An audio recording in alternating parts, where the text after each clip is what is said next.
Salam saudara-saudara, berjumpa kembali bersama dengan saya dalam kasihnya di channel TV Kabar Baik, channel kita bersama. Apa kabar kita semua? Saya berdoa kabar kita selalu baik-baik saja. Amin. Saudara, video kali ini saya membagikan bagi kita cuplikan. Usai, saudara, pendeta Manubulu keluar dari penjara. Dia menyampaikan suatu berita yang mengatakan bahwa dia ditangkap walaupun dia tidak bersalah. Sedangkan banyak apologet daripada Muslim itu sendiri yang menghujat kekristenan, bahkan menghujat Tuhan Yesus Kristus dengan menghina Kristus. Saudara, hingga hari ini tidak ada satupun yang diproses. Saudara, seperti apa cuplikan? Mari langsung kita simak cuplikan berikut ini. Nah, pada kesempatan ini saya secara khusus akan membahas peristiwa 1 tahun lalu, ya. Bagaimana saya disolimi, ditangkap, dan dipenjara, dan dinyatakan bersalah, ya. Jadi saya ingin nyatakan bahwa saya ditangkap itu atas pesanan, ya. Nah, saya akan ceritakan bagaimana kronologisnya.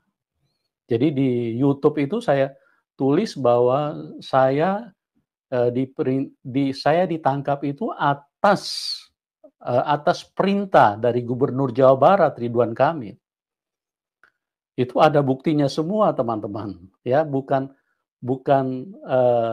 mengarang-arang membawa berita hoax seperti yang dilakukan oleh orang-orang yang di sebelah sana tuh.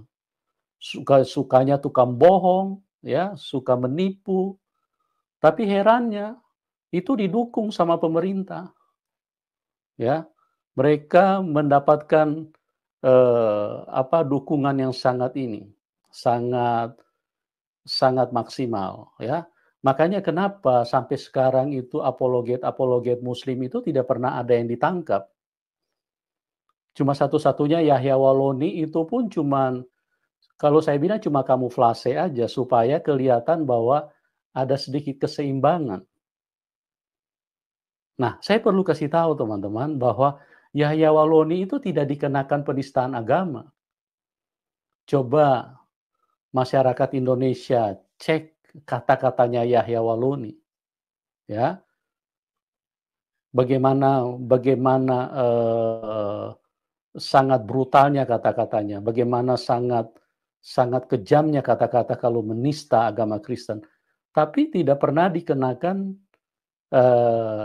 undang-undang penistaan agama, ya. Beda jauh kan dengan Muhammad KC waktu itu. Muhammad KC kata-katanya tidak sesadis siapa? Yahya Waloni. Tapi ya Muhammad KC dituntut pada waktu itu 10 tahun dan divonis 8 tahun, ya. Di mana keadilan di Indonesia? Sila kelima, keadilan bagi seluruh rakyat Indonesia. Kalau begini caranya, hapus saja sila kelima itu, ya. Tidak ada keadilan. Dan yang merasakan itu kaum minoritas. Kenapa saya sampaikan, saya buka supaya pemerintah Indonesia itu ada evaluasi, ya. Jangan berhentilah, stoplah untuk kaum minoritas terus diperlakukan dengan sebelah mata, diperlakukan dengan tidak adil, ya. Jadi sama dengan contoh yang saya sampaikan, ya, bahwa beberapa waktu yang lalu ada orang yang menghentikan ibadah yang di Bogor, pada waktu itu ditangkap. Itu pun juga saya bilang hanya kamuflase supaya kelihatan bahwa Indonesia ini ada sedikit keadilan. Tapi semuanya permainan, ya. Orang yang ditangkap itu cuman 1 bulan di Polda, habis itu dilepas, dibebaskan. Begitu teman-teman, ya. Tapi kalau seperti yang Kristen-Kristen, seperti Yusuf Manubulu, tidak ada salah loh. Nanti saya akan jelaskan ceritanya supaya lebih detail ya, supaya semua pada tahu. Nanti masyarakatlah yang menjadi hakimnya.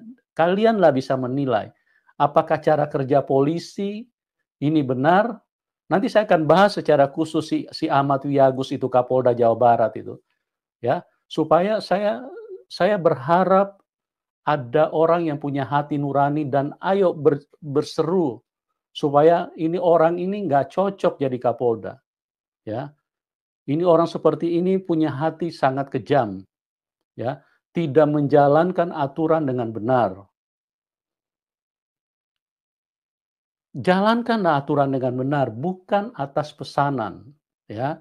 Bukan atas pesanan, bukan atas permintaan mayoritas, tapi jalankanlah hukum yang benar. Nah, saudara-saudara, itulah dia cuplikan baru saja kita mendengar apa yang dikatakan oleh Pendeta Manubulu.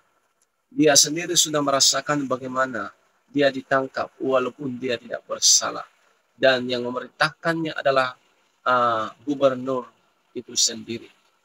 Saudara diberkati oleh Tuhan, bahkan dikatakan, bahkan apologet muslim itu sendiri, katakan saja seperti Ustadz Abdul Somad yang telah menghina kekristenan, mengatakan bahwa di dalam salib ada jin kafir.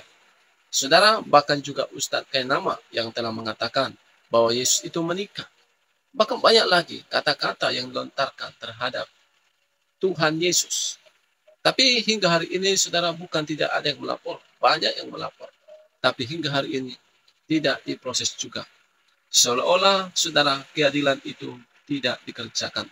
Seolah-olah, saudara, Pancasila yaitu sila kelima, keadilan sosial bagi seluruh rakyat Indonesia, itu terabaikan.